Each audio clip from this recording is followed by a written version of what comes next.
దేవునికి స్తోత్రం కలుగును గాక.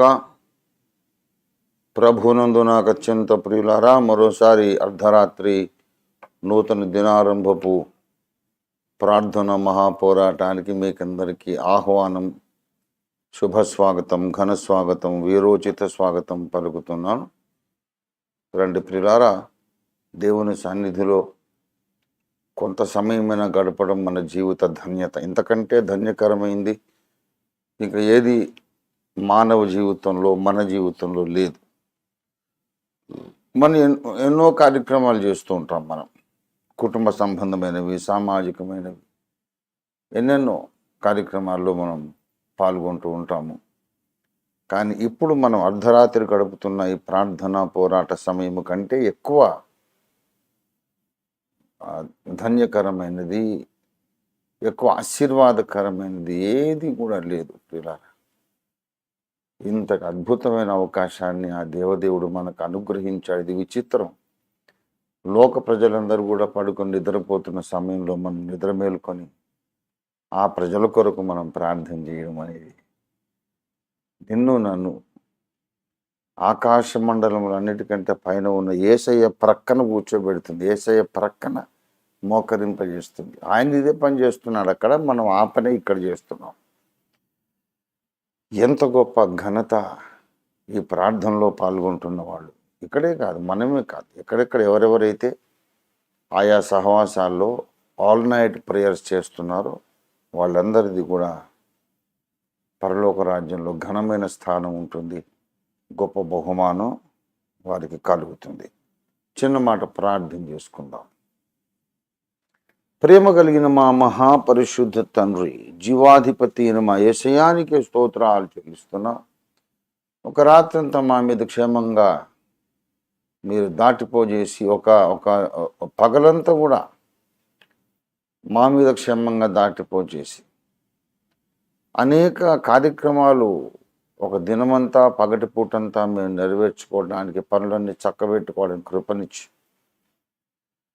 మరలా ఇంకొక దినం ప్రారంభమవుతున్న ఈ శుభవేళ మేము మేలుకొని ఉండి నీ కార్య అభివృద్ధి కొరకు, నీ కార్య సఫలత కొరకు, నీ ప్రజలందరి క్షేమము, భద్రత, క్షేమాభివృద్ధి కొరకు ప్రార్థన, విజ్ఞాపనములు, యాచన సమర్పించటానికి యేసయ్యా మమ్మల్ందరినీ యెహోవా జ్ఞాపకకర్తలుగా మీరు ఆశీర్వదించి హెచ్చించి ఇదిగో ఈ ప్రార్థన సమయానికి మీరు తెచ్చినందుకు నీకే వందనాలు, స్తుతులు, స్తోత్రాలు, కృతజ్ఞతాభివందనాలు మీకు చెల్లించుకుంటున్నాను.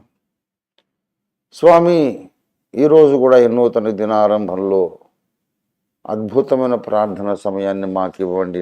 మాతో నీ వాక్యం ద్వారా మాట్లాడండి.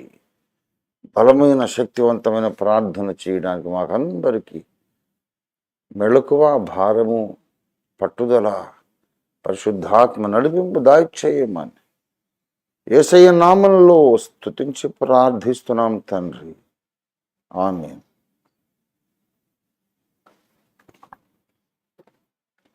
స్తోత్రం, హల్లెలూయా.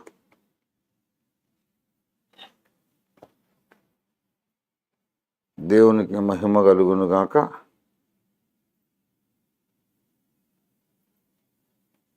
ప్రభునందు ప్రియులారా, మనం ఒక చిన్న పాట పాడుకొని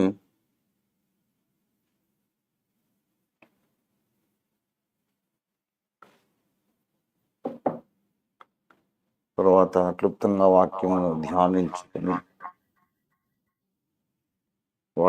ధ్యానించుకొని ప్రార్థన సమయంలోకి మనం ప్రవేశిద్దాం. హల్లెలూయా. 54 సిస్టమ్స్ కనెక్టెడ్గా ఉన్నాయి. ఇప్పుడు అందరికీ ఆహ్వానం.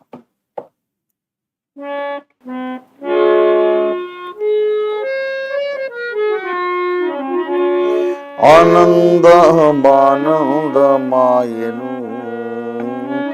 ఆనందమానందమాయను, నాదు ప్రియ కుమారుని యందు మహదానందమానందమాయను, నాదు ప్రియ కుమారుని యందు నా తనయుని మాట వినడని, నా తనయుని మాట వినడని, శబ్దమొక్కటి ఆ మేఘములో, శబ్దమొక్కటి ఆ మేఘములో ఉద్భవించేన అద్భుతంబుగా, ఉద్భవించేన అద్భుతంబుగా మహదానందమానందమాయెను నాదు ప్రియ కుమారుని యందు. ప్రేమించుచున్నావు నీతిని, దుర్నీతిని ద్వేషించినావు. నీవు ప్రేమించుచున్నావు నీతిని, దుర్నీతిని ద్వేషించినావు.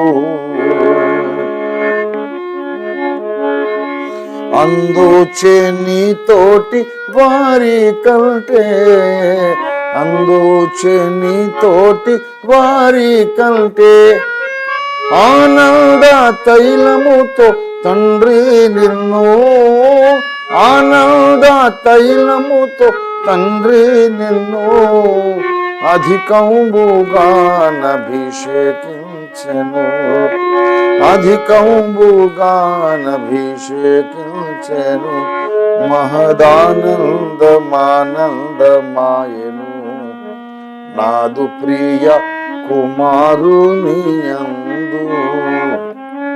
అంత్యాదినంబులయందున ఆ వింత కుమారుని ద్వారా, ఈ అంత్యాదినంబులయందున ఆ వింత కుమారుని ద్వారా మానవులతోడ మాట్లాడేను, మానవులతోడ మాట్లాడేను.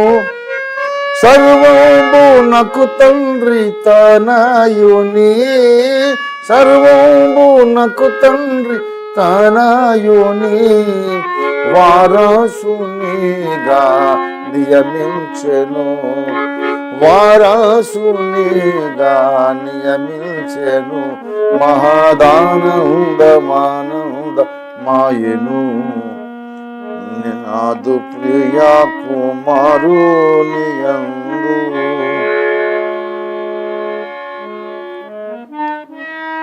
నీవు నాదు కుమారుండవు, నిన్ను ప్రేమించి కన్నాను నేను.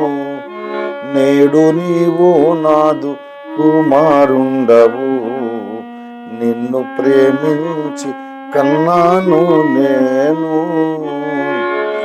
దండిగా తనయుని ముద్దాడుడి, దండిగా తనయుని ముద్దాడుడి. నిండుగా యానాశ్రయించుడి, నిండుగా యానాశ్రయించుడి.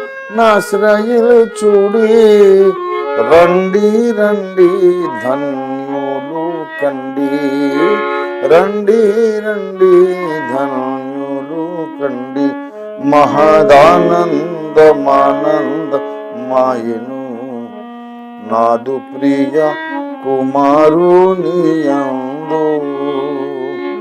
నా తనయుని మాట వినండని, నా తనయుని మాట వినండని.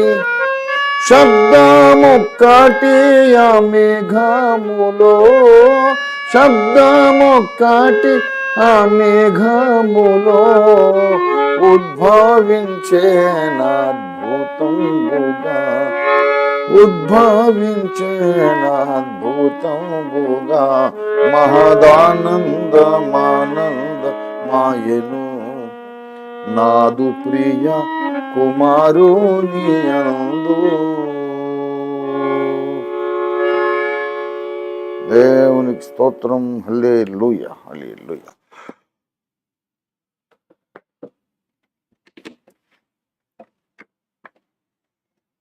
ఇది కూడా నా చిన్నప్పటి పాటల్లో ఒకటి. కనీసం 55 నుండి 60 ఏళ్ళు మధ్యలో ఈ పాట వయసు ఉంటుంది. నా బాల్యంలోనే నేర్చుకుని పరమానందంగా పాడుకున్నటువంటి పాట. హెబ్రోను పెద్దలు ఎవరో రాశారు. రాసిన వారి పేరు చెప్పుకోవడం వారి సాంప్రదాయం కాదు. మనము మహిమ అనేది పొందకూడదు, హెచ్చింపు ఘనత మనం పొందకూడదు, దేవునికే మహిమ చెల్లించాలి అనే పంచి క్రమశిక్షణలో పెద్దలు భక్సింగయ్య గారు వారిని పెంచారు. కనుక ఎవరు రాస్తే పరిశుద్ధాత్మ దేవుడు రాయించాడు కదా అని వారు తగ్గించుకొని వాళ్ళ పేర్లు ప్రచురించుకోలేదు ఎవరు. కానీ హెబ్రోను సహవాస పాట నా బాల్యంలో మేము ఐపీసీలో కూడా బాగా దీన్ని ఎక్కువ విరివిగా పాడుకొని ఆనందపడేవాళ్ళం. దేవునికి స్తోత్రం. ఆ రోజుల్లో ఇంత కఠినమైన అడ్డుగోడలు కూడా లేవు. అందరూ కలిసే హ్యాపీగా పలకరించుకుంటూ ఉండేవాళ్ళు. దేవునికి స్తోత్రం. హల్లెలూయా, హల్లెలూయా.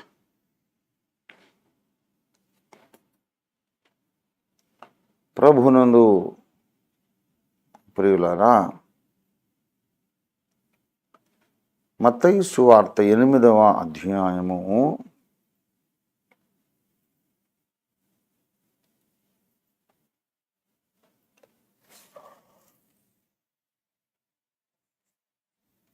5-6 వచనాలు చదువుదాం.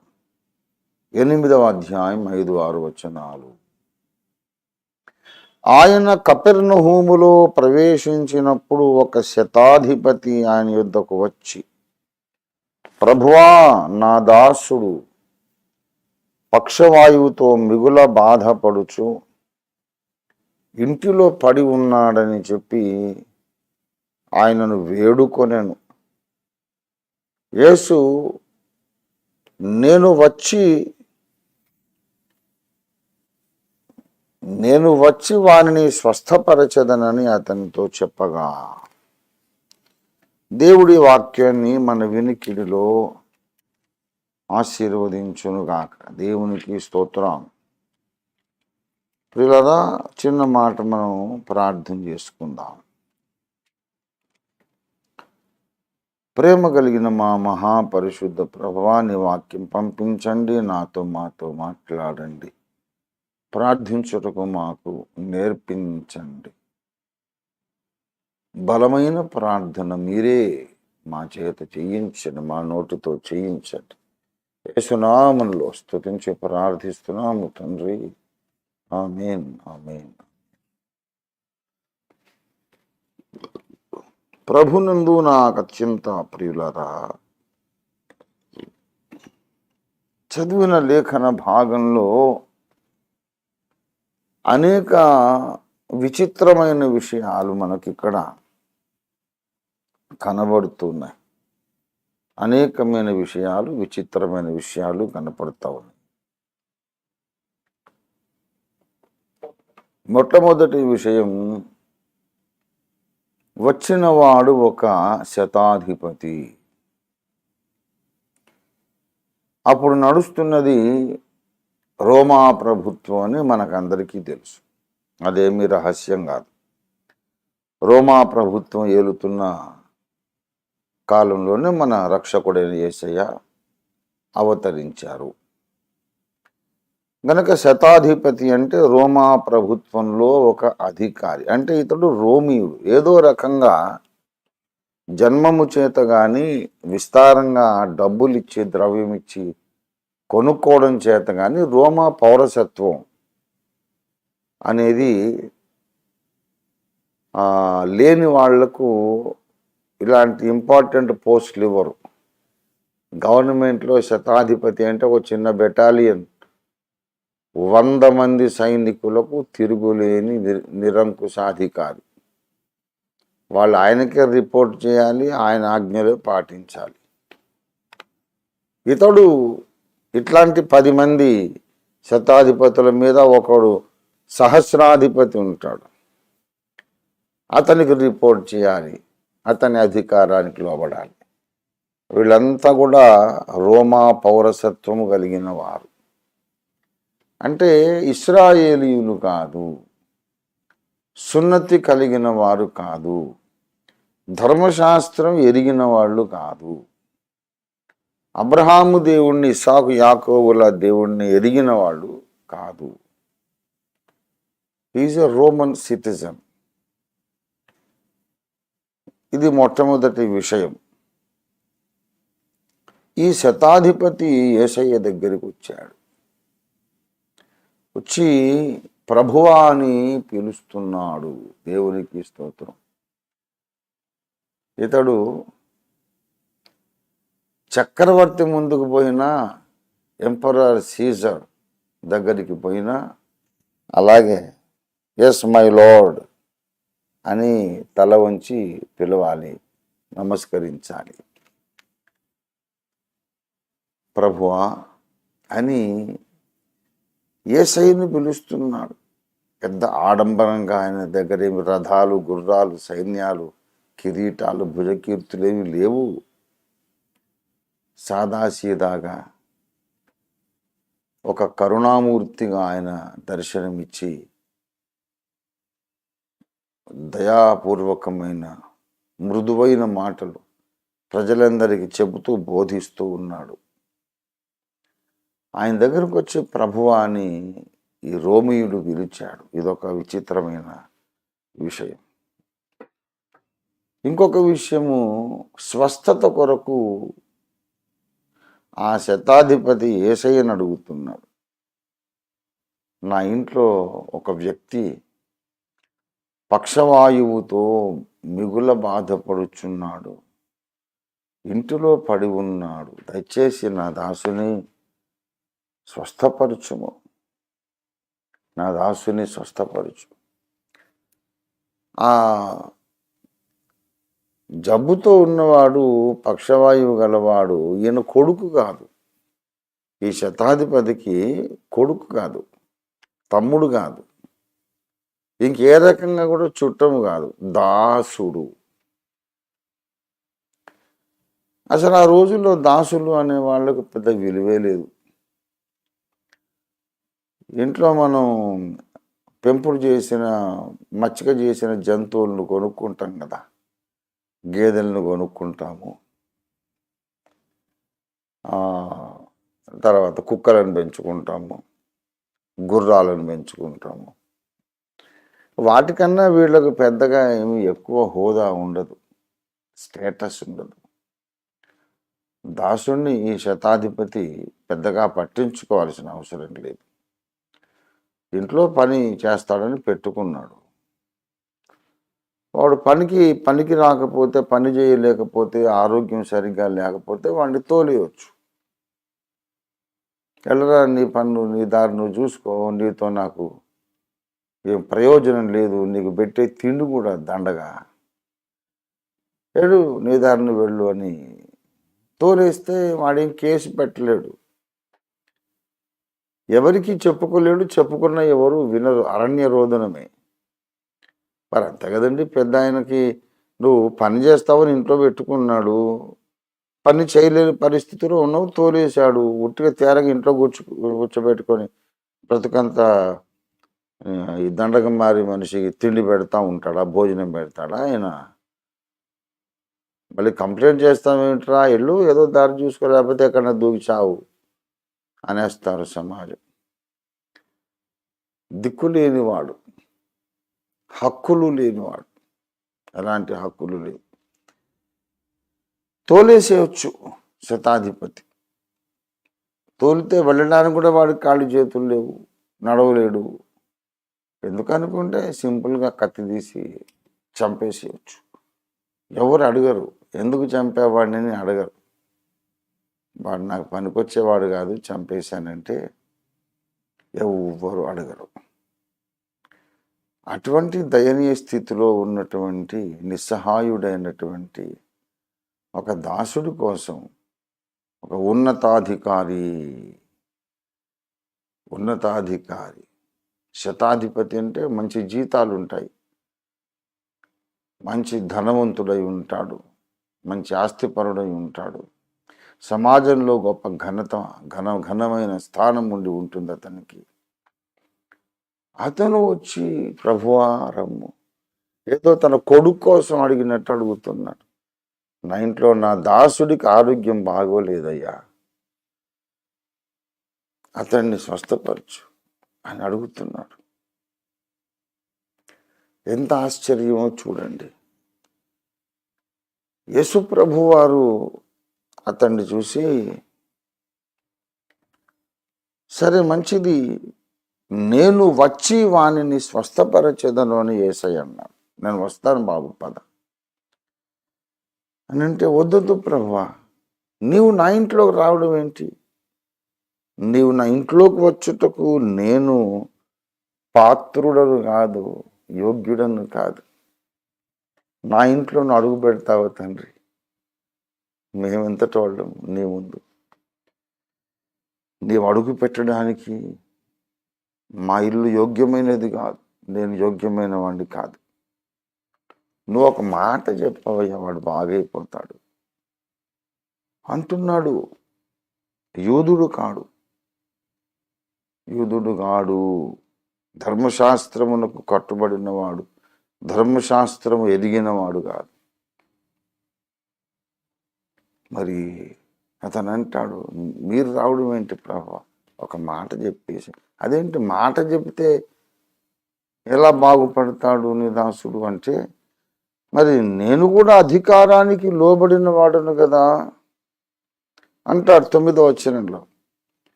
నేను కూడా అధికారానికి లోబడిన వాడను, అదేంటో నాకు తెలుసు.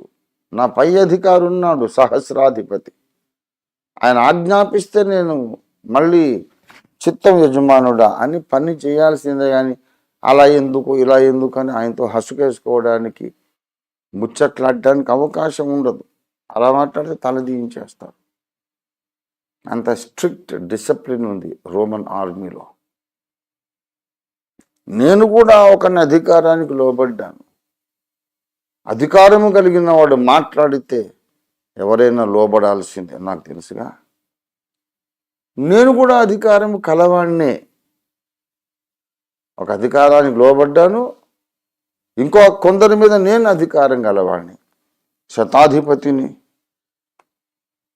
నా చేతి కింద సైనికులు ఉన్నారు 100 మంది. దాని ఒకరిని పో అంటే వాడు పోతాడు, రమ్మంటే వాడు వస్తాడు, నా దాసుని ఈ పని చెయ్యవంటే వాడు చెయ్యును. అధికారాలు ఎలా ఉంటాయో నాకు తెలుసు కదా యేసయ్య. మరి నీవు అధికారివి, నువ్వు అలాంటి వాడివే నాయన. సైన్యంలో నా పైన ఒక అధికారి ఉన్నాడు, నేనేమో ఇంకా కొంతమంది మీద నేను అధికారిగా ఉన్నాను. మా హుకుం, మేము ఇలా జరగాలంటే జరిగిపోతా ఉన్న పనులు. నీవు అలాంటి వాడివే, నాకు తెలుసు. నువ్వు మాట సెలవిస్తే పని జరిగిపోతుంది అని మాట్లాడుతున్నాడు ఈ శతాధిపతి. యేసయ్య ఆశ్చర్యపోయాడు. 10వ వచనం చూడండి, మత్తయి సువార్త 8వ అధ్యాయము 10వ వచనం. యేసు ఈ మాట విని ఆశ్చర్యపడి, ప్రియులారా, అసలు యేసయ్యే ఆశ్చర్యకరుడు అని ఆయనకు పేరు కదా.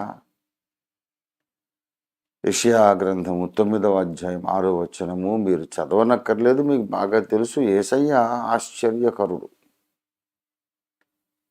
అందరికీ ఆశ్చర్యాన్ని కలిగించేవాడు. అదే పేజీలో ఇంతకు ముందు అధ్యాయంలో 7వ అధ్యాయంలో 28వ వచనం, మత్తయి 7:28లో యేసు ఈ మాటలు చెప్పి ముగించినప్పుడు జన సమూహములు ఆయన బోధకు ఆశ్చర్యపడుచుండిరి. యేసయ్య ఉపదేశాన్ని విని జన సమూహాలు ఆశ్చర్యపడ్డారు. ఆయన శిష్యులు కూడా ఆశ్చర్యపడ్డారు. ధర్మశాస్త్రోపదేశకులు, పరిసయ్యులు అందరూ ఆశ్చర్యపోయారు. ప్రభునందు ప్రియులారా, అందరికీ ఆశ్చర్యాన్ని కలిగించేటటువంటి సర్వశక్తిమంతుడు, అనంత జ్ఞానస్వరూపుడు యేసునాథుడు అందరికీ ఆశ్చర్యం.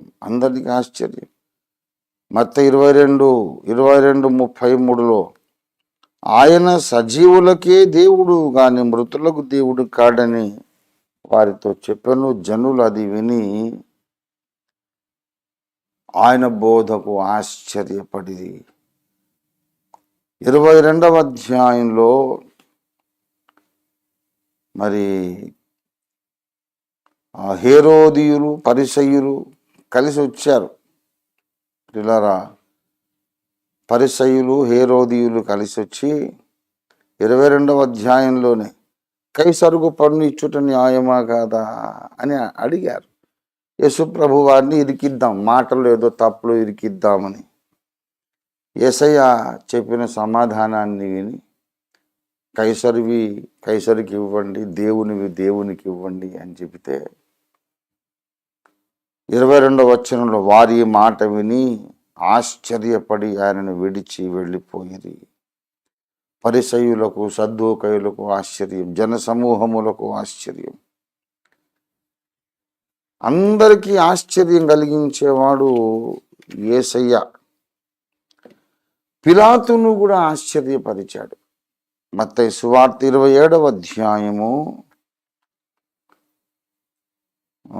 13-14 వచనాలు. మత్తయి 27:13-14. కాబట్టి పిలాతు, నీ మీద వీరెన్ని నేరములు మోపుచున్నారో నీవు వినలేదా అని ఆయనను అడిగాను. అయితే ఆయన ఒక మాటకైనను అతనికి ప్రత్యుత్తరము అతనికి ఉత్తరం ఇయ్యలేదు గనుక అధిపతి మిక్కిలి ఆశ్చర్యపడిన. పిలాతు ఆశ్చర్యపోయాడు. పరిసయ్యులు, సద్దూకయులు, హేరోదీయులు ఆశ్చర్యపడ్డారు. మరి ఆయన చూసిన వాళ్ళందరూ ఆశ్చర్యపోవడమే, వారు వీరని కాదు, ఆయన చేసిన కార్యాలు అటువంటివి, ఆయన మాటలు అటువంటివి, ఆయన ప్రవర్తన అటువంటిది.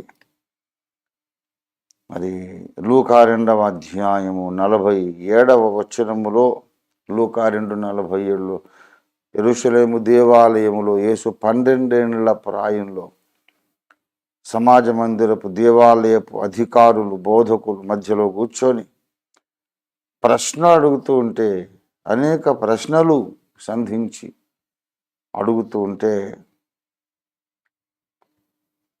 ఆయన మాటలు విన్న వాళ్ళందరూ ఆయన ప్రజ్ఞకును ప్రత్యుత్తరములకును విస్మయముందిరి. 40 ఆయన తల్లిదండ్రులు ఆయనను చూసి మిక్కిలి ఆశ్చర్యపడిరి.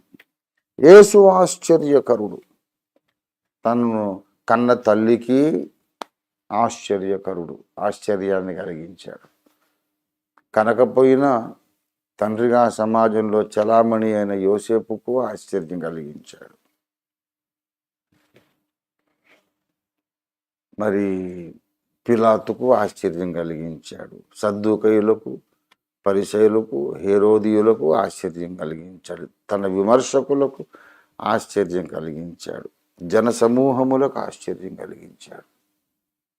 అందరికీ ఎప్పుడు సర్ప్రైజ్ ఇవ్వడం యేసయ్యకు లక్షణం, ఆయనకు ఆనవాయితీ. He surprises everybody. అంతటి ఆశ్చర్యకరుడు ఇప్పుడు ఆశ్చర్యపోతున్నాడు. తానే ఆయనకే సర్ప్రైజ్ ఇచ్చాడు. ఒకడు అందరికీ సర్ప్రైజ్ ఇస్తున్నటువంటి యేసయ్యకే ఒకతను సర్ప్రైజ్ ఇచ్చాడు. అతను యూదుడు కాదు, రోమియుడు. యూదులకైతే ఆ పదవి ఇవ్వరుగా, రోమా పౌరసత్వం కలిగిన వాళ్ళకి ఇస్తారు, రోమియులకే ఇస్తారు. యూదులైనా ఏమైనా యూదు జాతిని అసలు వాళ్ళు నమ్మరు. యూదు జాతి అంటే డేంజరస్ అని రోమియుల అభిప్రాయం. మరి అతడు యేసుకు సర్ప్రైజ్ ఇచ్చేశాడు. అతని విశ్వాసమును చూసి ఆశ్చర్యపడ్డాడు. 10వ వచనం మత్తయి 8:10. ఇశ్రాయేలులో నెవనికైనను నేను ఇంత విశ్వాసం ఉన్నట్టు చూడలేదు అని చెప్పి వీడిని చూస్తే ఒక సంగతి తెలుస్తుంది. అనేకులు తూర్పు నుండి పడమట నుండి వచ్చి అబ్రహాముతో కూడా, ఇస్సాకుతో కూడా, యాకోబుతో కూడా పరలోక రాజ్యమందు కూర్చుందురు. కానీ రాజ్య సంబంధులు అంటే యూదులు వెలుపటి చీకటిలోనికి తొలగబడతారు. అన్యజనులు వచ్చి రక్షణ పొంది అబ్రహాంతో కూర్చుంటారు. అబ్రహాము పిల్లలేమో వెలుపలి చీకటిలోకి వెళ్ళిపోతారు. ఇతన్ని చూసి నేర్చుకోండి అని చెబుతున్నాడు. ప్రియులారా, దాన్ని బట్టి తెలుస్తుంది ఇతడు అబ్రహాం సంతానం అయితే కాదు, ఎవరో. కానీ యేసయ్యను ఆశ్చర్యపరిచాడు. దేవుని బిడ్డలారా, యేసయ్య అన్నాడు, నేను వస్తానంటే ఎందుకులే, నీ మాట చాలు కదా తండ్రి. మాట సెలవిస్తే వాడు బాగైపోతాడు. ఎంత విశ్వాసం, ఎంత విశ్వాసం. నువ్వు రావాలి, వచ్చిన దాసుని ముట్టాలి, ఏదో ఒకటి అతని మీద నూనె పోయటమో ఏదో చెయ్యాలి. ఒకప్పుడు అలాగే నయమాను ఆశించాడు. నయమాను కుష్ఠరోగి ఎలీషా కాలంలో. నా కుష్ఠును పోగొట్టమని వచ్చి ప్రవక్తను అడిగితే అసలు ఆ దగ్గరికే రాలే. వెళ్ళి యోర్దాన్లో 7 సార్లు మునుగమని పొమ్మన్నాడు. అదేంటి, నా దగ్గరకు వస్తాడేమో, నా మీద చెయ్యి ఇలాగ ఆడిస్తాడేమో, మంత్రం చేస్తాడేమో, ఏదైనా మంత్రోచ్చాటన, ఏదైనా ఆ దేవుడిని ప్రార్థనలు పలికి చెయ్యి ఆడించి ఏదో చేస్తాడేమో అని అనుకున్నాను.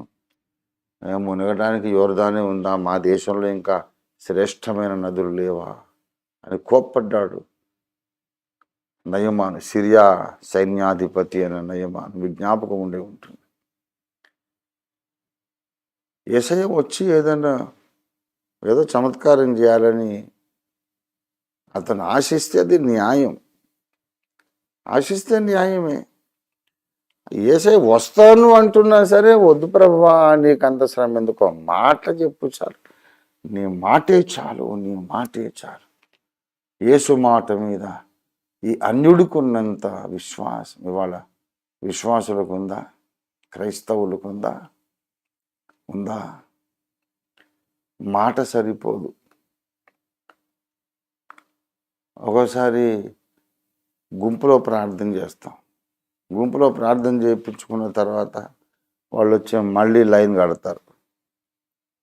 ఇప్పుడే ప్రార్థన చేశాను కదా, అందరి కోసం చేశాను కదా అంటే, లేదండి, చేయి పెట్టాలి. చేయి పెట్టిన తర్వాత ఏదో సిలువ గుర్తు వేయాలి. ఏదో వాళ్ళకు తృప్తికరంగా సరే చేస్తాం, వాళ్ళ తృప్తి కోసం చేస్తాం. కానీ ఎప్పుడైతే దైవజనుడు స్వస్థత కలుగునుగాక అని పలికాడో, ఆ మాటతో నేను బాగుపడ్డాను అని నమ్మగలిగినంత రోబస్ట్ ఫెయిత్, బలమైన విశ్వాసం కలిగిన వాళ్ళు ఎక్కడున్నారు? నేను చూసిన స్వస్థతలు అయితే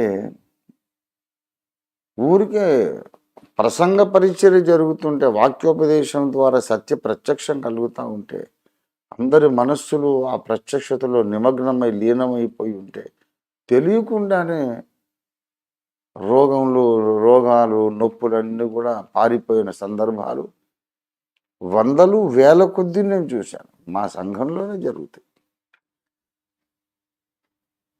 స్వస్థత ప్రార్థనలు అంటూ మేము ఎప్పుడూ స్పెషల్గా ప్రత్యేకంగా చేయడం నాకైతే ఇష్టం లేదు. సమస్య ఉంది, అందరం సంఘం కలిసి ప్రార్థన చేస్తాం. సంఘములో మన సమస్యలన్నిటికీ చాలిన యేసయ్య ఉన్నాడు. ఆయన మాటే మనకు చాలు.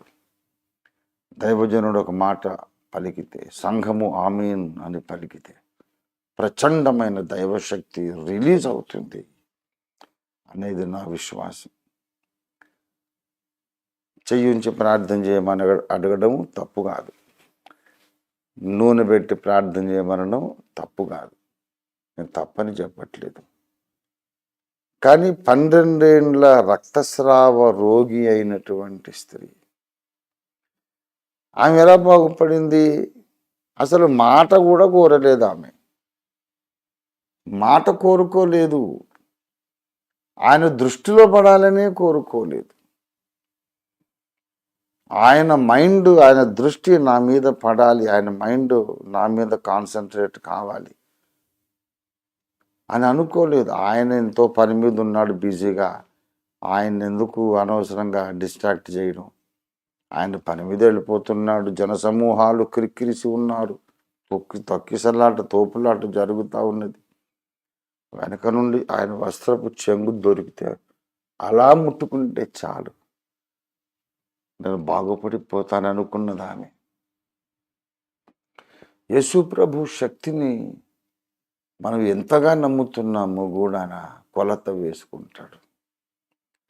కొలత వేసుకుంటాడు. ఏం చెబుతున్నాడు యేసయ్య? మత్తయి సువార్త 8:10 ఇశ్రాయేలులోనెవనికైనను ఈ అన్యుడికున్నంత విశ్వాసం ఉండటం నేను చూడలేదు.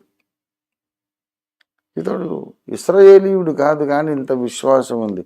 ఇశ్రాయేలీయులకేమో ఘనమైన చరిత్ర ఉంది. ఎర్ర సముద్రమును చీల్చిన దేవుడు, అడవిలో మన్నాను కురిపించి 40 ఏళ్ళు వీళ్ళు వ్యవసాయం చేయనక్కర్లేకుండానే పోషించిన దేవుడు, బండను చీల్చి నీళ్ళు ఇచ్చిన దేవుడు, ఎన్నెన్నో అద్భుతములు చేసి ఐగుప్తు దాస్యం నుండి విడిపించిన దేవుడు, ఎన్నో అద్భుతాలు చేసి గొప్ప రాజులను హతము చేసి వీరికి పాలు తేనెలు ప్రవహించే దేశాన్ని స్వాస్థ్యంగా ఇచ్చిన దేవుడు. వాళ్లకు తెలుసు, ఇశ్రాయేలుకు తెలుసు. ఆ దేవుడిచ్చిన లేఖనాలు ఉన్నాయి, ప్రవక్తలు ఉన్నారు, ప్రవక్తల ద్వారా దేవుడు చేసిన అద్భుతాలను గూర్చిన చరిత్ర ఉంది.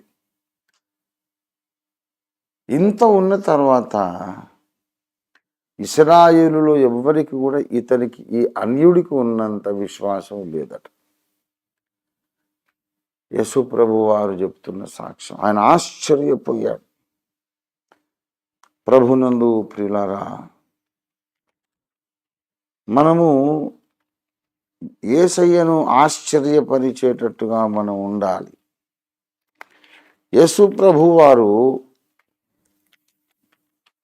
ప్రభు వారు మన విశ్వాసాన్ని చూసి ఆశ్చర్యపడేటట్టుగా మనం ఉండాలి.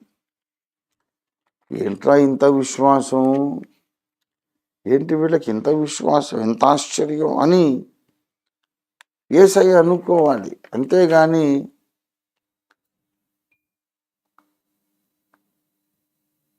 మరి ఆయన మనల్ని చూసి నిరాశ పడకూడదు. ఇన్ని అద్భుతాలు చేసినా మీకు ఇంకా నమ్మకం లేదేంటి? ఎన్నోసార్లు మీ ప్రార్థనలకు నేను జవాబు ఇచ్చాను,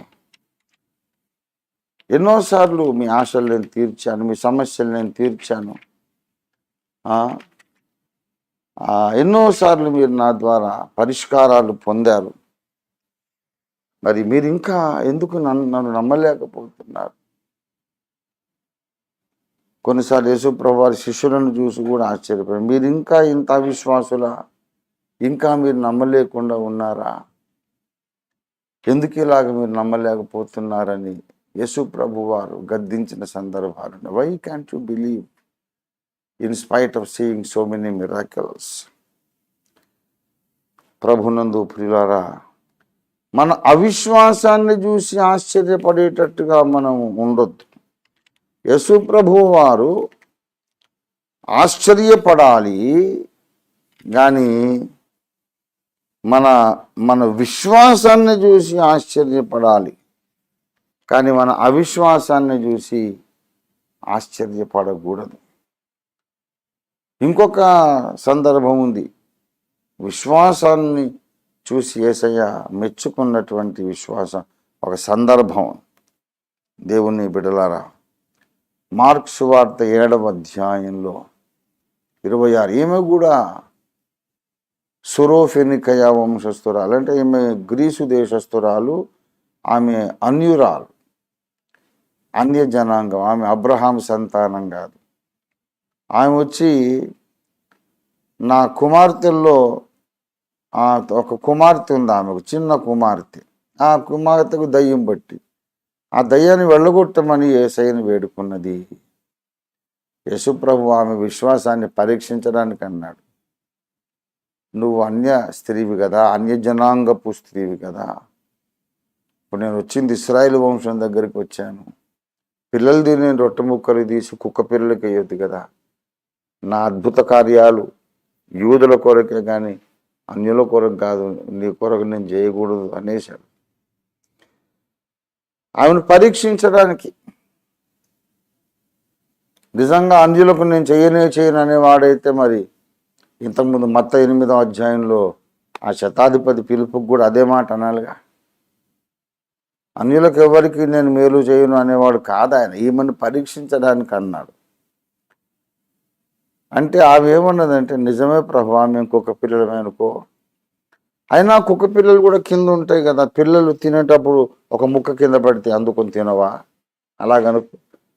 ఆ స్టేటస్లో నన్ను ఉంచి నా కుమార్తెకు స్వస్థత దాయిచ్చేయి అని అడిగేసింది.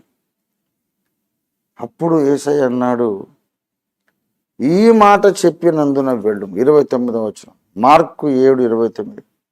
Because you said this, you can go, your daughter is healed. ఆ దయ్యం వెళ్ళిపోయింది. అంత ఇంటికి వచ్చి చూస్తే ఆ దయ్యం పట్టిన పిల్లలోంచి ఆ దయ్యం వెళ్ళిపోయింది.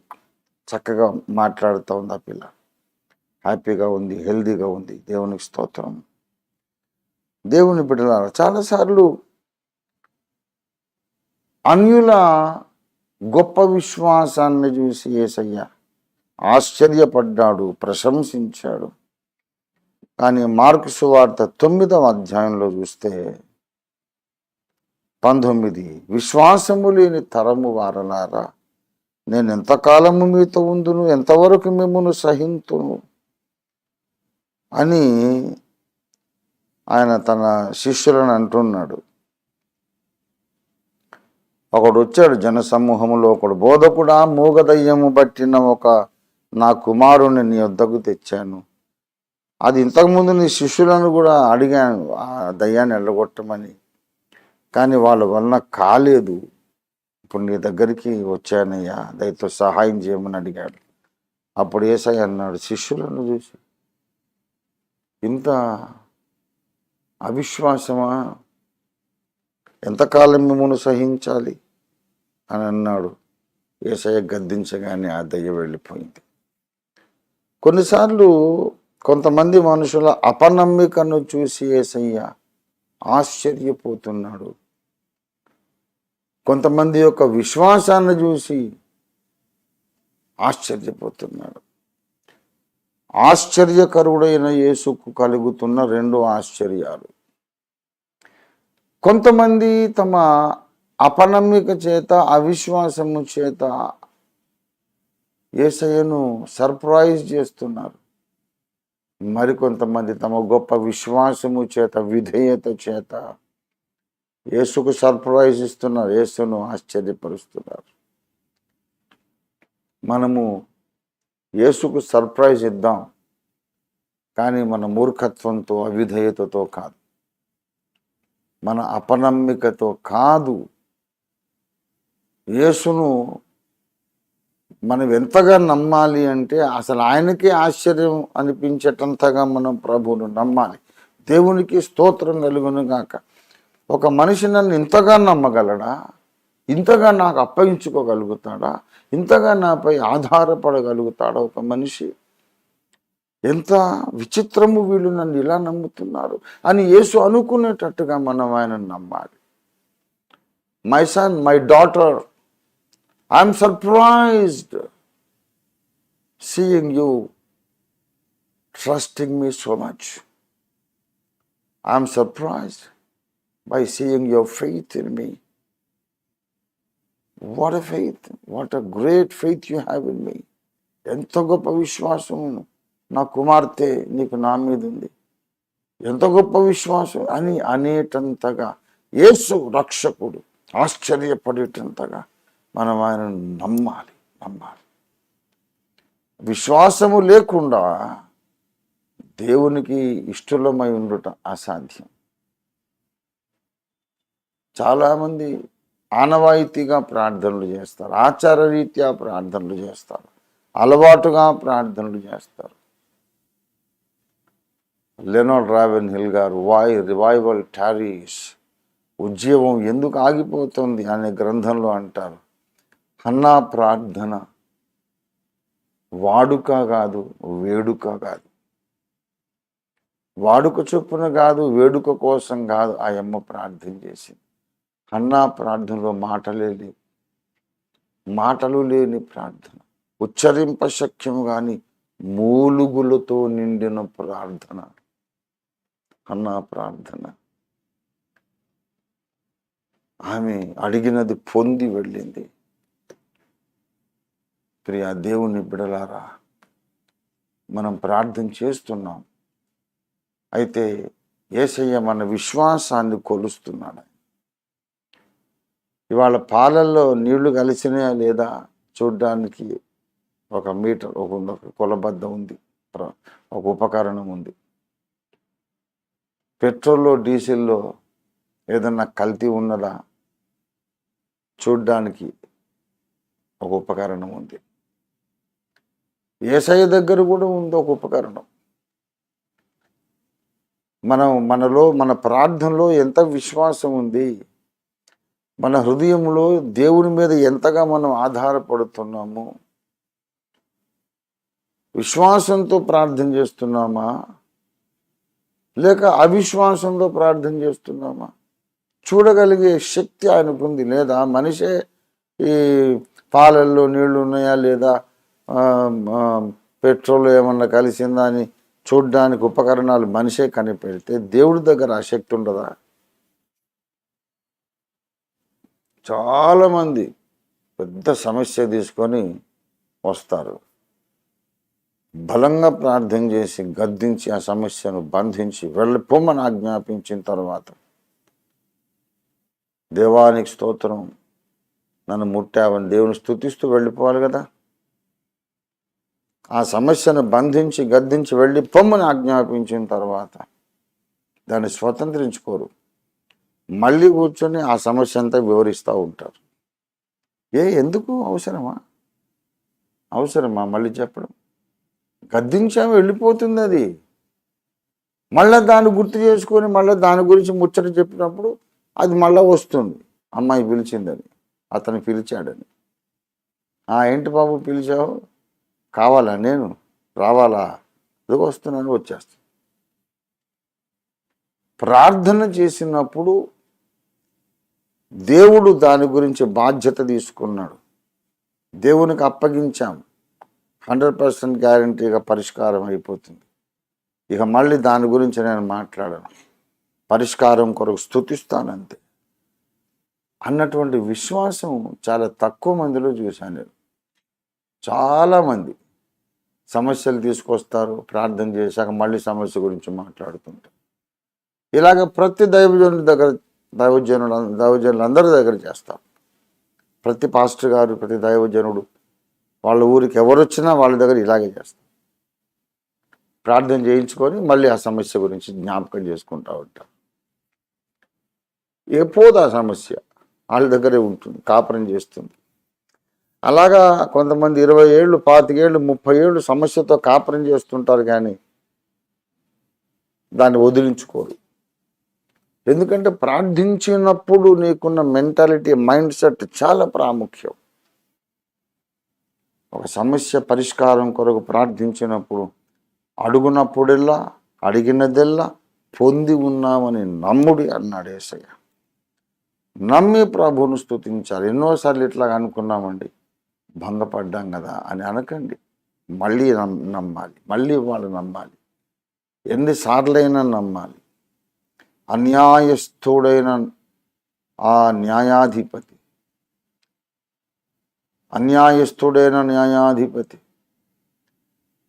వాడు ఎలాగా లూకా 18వ అధ్యాయంలో ఆ బీదరాలు ఆమె ఎలా ప్రార్థన చేసింది? అసలు వాడు ఎవరి మాట లక్ష్య పెట్టడు, మనుషులను లక్ష్య పెట్టడు, దేవునికి భయపడడు. అలాంటి అన్యాయస్తుడు, ఈ అమ్మ విధవరాలు వచ్చి అడిగి వాడిని విసిగించేసింది. నాకు ఎవడన్నా లక్ష్యం లేదు, దేవుడన్నా భయం లేదు, మనుషులన్నా నేను లక్ష్య పెట్టాను. కానీ ఈమె ఊరికి నా ప్రాణం పీక్కు తింటుంది. మళ్ళీ ఈమె రాకుండా ఉంటాను కన్నా ఈమె కేసు పరిష్కరించేస్తాను అనుకున్నాను. మరి ఒక అన్యాయస్తుడైన న్యాయాధిపతి దగ్గర అంత ఓపికగా ఆ అమ్మ ప్రార్థన చేస్తే, నీతిగల న్యాయాధిపతి, ఎంతైనా నమ్మదగిన వాడు, అనుదినము మన మీద నూతనంగా వాత్సల్యము పుట్టుచున్నటువంటి దయార్ద్ర హృదయము కలిగిన మహాదేవుడు, ఆయన దగ్గర మనం ఎందుకు సిగ్గుపడాలి? ఎందుకు విసుక్కోవాలి? చెయ్యి, ప్రార్థన చెయ్యి. There is nothing better you can do. Why do you pray all the time? చాలామంది అడిగారు నన్ను, ఏంది ఎప్పుడు ప్రార్థన అంటారు అంటే నేను చెప్పాను, there is nothing better to do. చాలా ప్రసంగాల్లో కూడా చెప్పారు ఈ విషయం. సైతాను కూడా నన్ను అడిగాడు, ఎందుకు ప్రార్థన చేస్తావు, చేయిస్తావు అందరితో, మానేసేయి. ఇన్నేళ్ళు ప్రార్థన చేసావు, నీ సమస్యలు ఇంకా తీరలేదు కదా, మానేసేయి, వేస్ట్ ఎందుకు ప్రార్థన చేయడం అన్నాడు వాడు. చాలాసార్లు మెసేజ్లో చెప్పాను నేను I continue to pray because there is nothing better to do. ఇంతకన్నా మంచి పని ఏముంది? ప్రార్థన మానేసి ఈ సమయంలో చేయడానికి ఇంకా ఇంతకంటే ఉత్తమమైన పని ఏదైనా ఉందా? ఏదీ లేదు. ప్రార్థనే ఉత్తమోత్తమమైన కార్యం. కాబట్టి ప్రార్థించటం మంచి పని, ప్రయోజనకరమైన పని. ఈరోజు కాకపోతే రేపు తప్పకుండా జవాబు వస్తుంది. పట్టుదలతో మనం ప్రార్థన చేయాలి. ప్రార్థన చేసేటప్పుడు ఆయన మీద నిండు నమ్మకంతో చేయాలి. ప్రభువా, నువ్వు ఒక మాట చెబితే చాలు, ఒక మాట, నీ దయగల చూపే చాలు, నా మీద నీ దృష్టి పడితే చాలు. ప్రభువా, తన ఎడల యథార్థ హృదయము గల వారిని బలపరచడానికి యెహోవా కనుదృష్టి లోకమందంతటా సంచారం చేస్తుందట. ఆ దృష్టి నా మీద పడితే చాలు. నీ దృష్టి నా మీద పడితే చాలయ్యా, నా సమస్యలన్నీ కాలిపోతాయి. ఒక్క మాట నువ్వు పలికితే చాలయ్యా, నా రోగాలన్నీ పారిపోతాయి, ఆర్థిక ఇబ్బందులన్నీ పటాపంచలైపోతాయి, సమాజంలో నా స్థితి మారిపోతుంది. నీ దృష్టిలో నేను పడితే చాలు అని ఆ శతాధిపతిలాగా, ఆ సురోఫెనికయ వంశస్థురాల్లాగా ఆయనకు అధికారం ఉన్నది అనే మాట నమ్మి మనం ప్రార్థన చేయాలి. వాహ్, ఎంత నమ్మేవరా నన్ను అని ఆశ్చర్యపడ్డాడు ఆయన. దేవునికి స్తోత్రం కలుగును గాక. నా ప్రజలారా, మీకు నా మీద ఎంత నమ్మకం, ఎంత నమ్మారు నన్ను. ఇంత నమ్మారు గనక నేను పని చేయకుండా ఉండలేనిక అని యేసయ్య దిగి రావాలి. ఆశ్చర్యకరుడికి ఈవేళ మనం ఆశ్చర్యం కలిగించేటంతగా మనం నమ్ముకుందాం. అపనమ్మిక కలగకుండా నాకు సహాయం చెయ్యి అని అడుగుదాం. ప్రభువా, అబ్రహాము నిన్ను నమ్మినట్లు, ఆ శతాధిపతి నిన్ను నమ్మినట్లు నేను కూడా నిన్ను నమ్మటానికి సహాయం చేయి తండ్రి అని ప్రార్థన చేద్దాం. పరిపూర్ణ విశ్వాసం అనుకుంటే కొండలను కూడా పెక్కలించవచ్చు. There is nothing impossible for prayer with faith, for a believing prayer. There is nothing impossible. All things are possible for them that believe God. నమ్మువానికి సమస్తము సాధ్యం. నమ్మడం నీ చేతనైతే నమ్మువానికి సమస్తము సాధ్యం. దేవునికి సమస్తము సాధ్యం. దేవునికి సమస్తము సాధ్యం. నమ్మేవాడికి ఎలా సాధ్యమవుతుందంటే, వీడు ఇంతగా నమ్ముతుంటే ఆ సమస్తము సాధ్యమైన దేవుడు దిగి వస్తాడు. అన్ని చేయగలిగిన దేవుడు దిగి వచ్చేస్తాడు. ఇవాళ భారతదేశాన్ని దీవించటానికి, భారతదేశ స్థితిగతులు మార్చడానికి, ప్రపంచ మానవాళిని వెలిగించడానికి, యేసే రక్షకుడు అని గ్రహించడానికి, అందరి కళ్ళు మనోనేత్రాలు వెలిగించటానికి దేవుడు దిగి రావాలి. పరిస్థితులు అంత ఆశాజనకంగా లేవు, ఎంకరేజింగ్ సిచ్యువేషన్స్ లేవు. కానీ దేవుడు దిగి వస్తే పరిస్థితులు మారుతాయి. మనం మాత్రం పట్టుదలతో ప్రార్థన చేద్దాం. ప్రభువా, మాకు మంచి ప్రభుత్వాలను తెచ్చి, నీ ప్రజలను అన్యాయంగా ద్వేషించి హింసించే దుర్మార్గ ప్రభుత్వాలుగా మాకు వద్దు తండ్రి. మాకు న్యాయంగా మాట్లాడి, న్యాయంగా చట్టములు చేసి, న్యాయంగా పరిపాలన చేసే ప్రభుత్వ యంత్రాంగాన్ని దయచే, ప్రభుత్వ అధినేతలను దయచే. ప్రభువా, మా దేశంలో మరికొంతకాలం సువార్త మేము ప్రకటించుకోవడానికి మాకు అనుకూలమైన సమయం దయచని, వ్యతిరేక వాతావరణం అంతా నీ శిలువ రక్తముతో పటాపంచలు చేసే తండ్రి అని ప్రార్థన చేద్దాం. నేను అనుకుంటా భారతదేశంలోనూ ఉపఖండంలోనూ పనిచేస్తున్న చీకటి శక్తులన్నీ పారద్రోలడానికి యేసు రక్తంలో ఒక చుక్క చాలు, ఒక చుక్క చాలు. సకల చీకట్లు పటాపంచలైపోతాయి. మీరు నమ్మగలిగితే నాతో పాటు కలిసి ప్రార్థన చేయండి. ప్రతి సమస్యకు యేసయ్య సరిపోతాడు. ఆయన మాట సరిపోతుంది, ఆయన రక్తం సరిపోతుంది, ఆయన వాగ్దానాలు సరిపోతాయి. ఈవేళ మనము అధికమైన నమ్మకంతో, పట్టుదలతో, పరిపూర్ణ విశ్వాసంతో, యేసుకే ఆశ్చర్యం కలిగేటంత గొప్ప విశ్వాసంతో మనం ప్రార్థన చేద్దాం. తప్పక కార్యాలు జరుగుతాయి, స్వస్థతలు జరుగుతాయి. మనలో చాలామంది ఎంతో కాలంగా స్వస్థత కొరకు ఎదురు చూస్తున్నారు, కానీ జరగలేదు. ఇవాళ జరుగుతుంది స్వస్థత, ఇవాళ విడుదల కలుగుతుంది, ఆర్థిక ఆశీర్వాదాలు ప్రవహిస్తాయి. రండి ప్రియులారా, మనం ప్రార్థన చేసుకుందాం. విశ్వాసము లేని ప్రార్థన వ్యర్థం, కానీ విశ్వాస సహితమైన ప్రార్థన బహుబలమైనది.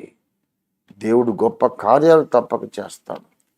నీతిమంతుని ప్రార్థన మనఃపూర్వకమైనదై బహుబలము గలదై ఉండును. అట్లాంటి ప్రార్థన మనం చేద్దాం. భారతదేశ రక్షణ కొరకు ప్రార్థన చేద్దాం. భారతదేశ క్రైస్తవ సంఘాలన్నీ ఒకటి కావాలి, ఒక బలమైన రాజకీయ శక్తిగా ఏర్పడాలని మనం ప్రార్థన చేద్దాం. సత్య సంబంధులందరూ కోటీశ్వరులు కావాలని మనం ప్రార్థన చేద్దాం. భారత క్రైస్తవులందరూ ఒక ఓటు బ్యాంకు కావాలని ప్రార్థన చేద్దాం. ప్రణాళిక గ్రంథాలన్నీ ఇంగ్లీష్లో ప్రింట్ అయి ప్రపంచంలో నిండిపోవాలి అని మనం ప్రార్థన చేద్దాం. ప్రతి క్రైస్తవ విశ్వాసీ సేవకుడు సత్యాన్ని తెలుసుకోవాలని మనం ప్రార్థన చేద్దాం. మన వాదనతో ఎవరిని ఒప్పించలేము. పరిశుద్ధాత్మ దేవుడు దిగి వస్తే అందరినీ ఒప్పిస్తాడు. కనుక ప్రియులారా, మనమైతే ప్రయత్నం చేస్తున్నాం. ఆయన ఆజ్ఞాపించాడు కనుక మనం ప్రయత్నం చేస్తున్నాం. కానీ మన శక్తి చేత పనులు జరగవు, పరిశుద్ధాత్మ ద్వారానే పనులు జరుగుతాయి. పరిశుద్ధాత్మ దేవా, దిగిరండి. సత్యం ఎరుగని వారికి సత్యాన్ని తెలియపరచడానికి, దేవుణ్ణి ఎరుగని వాళ్ళకు నిజమైన దేవుడు యేసని తెలియపరచడానికి మీరు దిగిరండి. ఈ మహా ఉద్యమంలో మాకు నీ బలాన్ని, శక్తిని, ధనాన్ని, ఆరోగ్యాన్ని దయచేయమని మనం ప్రార్థన చేద్దాం. ఈ ప్రత్యేకమైన ఉద్యమంలో పాల్గొని భారంతో పనిచేస్తున్నటువంటి దైవజనులు అనేక మంది ఈ మధ్య రోడ్డు ప్రమాదాలకు గురవుతూ ఉన్నారు. యాక్సిడెంట్లు జరుగుతూ ఉన్నాయి. యాక్సిడెంట్లు ఎప్పుడు కూడా ఊరికైనా జరగవు. దెయ్యాలుండి చేయిస్తాయి. సైతాను శక్తులు, దురాత్మలు, పడిపోయిన దేవదూతలు ప్లాన్ చేసి స్కెచ్ గీసి యాక్సిడెంట్లు జరిగిస్తాయి అంతే. యాక్సిడెంట్ అనేది ఎంత ఒట్టి మాట. యాక్సిడెంట్ ఎందుకు జరుగుతుంది? అలా జరిగేటట్టు సాతాను వాని దూతలు స్కెచ్ గీసి జరిగిస్తారు. All accidents are planned by demons and demonic forces, Satan's armies. దైవ సేవకులకు వ్యతిరేకంగా రోడ్డు ప్రమాదాలు కలిగించాలని ప్రయత్నం చేస్తున్న చీకటి శక్తులన్నిటినీ ఇవాళ మనం బంధించి వేద్దాం. నిధులు రాకుండా, డబ్బులు రాకుండా ఆపుతున్న చీకటి శక్తులను ఈరోజు మనం బంధించి వేద్దాం. యేసు నామములో, యేసు నామములో. సువార్త ప్రకటించే వారికి వ్యతిరేకంగా సమాజంలో అనేకమైన నీచ శక్తులు, వ్యక్తులు పనిచేస్తున్నారు. వాళ్ళందరినీ యేసు రక్త బలంతో బంధించి వేద్దాం. దేవుడు ప్రచండ ఉగ్రమూర్తిగా దిగి రావాలి. తన విరోధులకు భయంకరుడుగా దేవుడు ప్రత్యక్షం కావాలి. దేవుడు దిగి రావాలని మనం ప్రార్థన చేద్దాం. విశ్వాసంతో ప్రార్థన చేద్దాం. రండి ప్రియులారా, మన విశ్వాసము కొంచెం పెంచుకుందాం, ఇంకా బలపరుచుకుందాం. దేవునికి ఆశ్చర్యం కలగాలి, అంతగా నమ్ముదాం. రండి ప్రార్థన చేసుకుందాం. ఇది ప్రార్థనా సమయం. మనము బాగా ఎరిగినటువంటి ప్రార్థన అంశాలు ఉన్నాయి. అంశాల కొరకు ఒకరి తర్వాత ఒకరు ప్రార్థన చేయడం ప్రారంభించండి దయచేసి. హల్లెలూయా, హల్లెలూయా, హల్లెలూయా.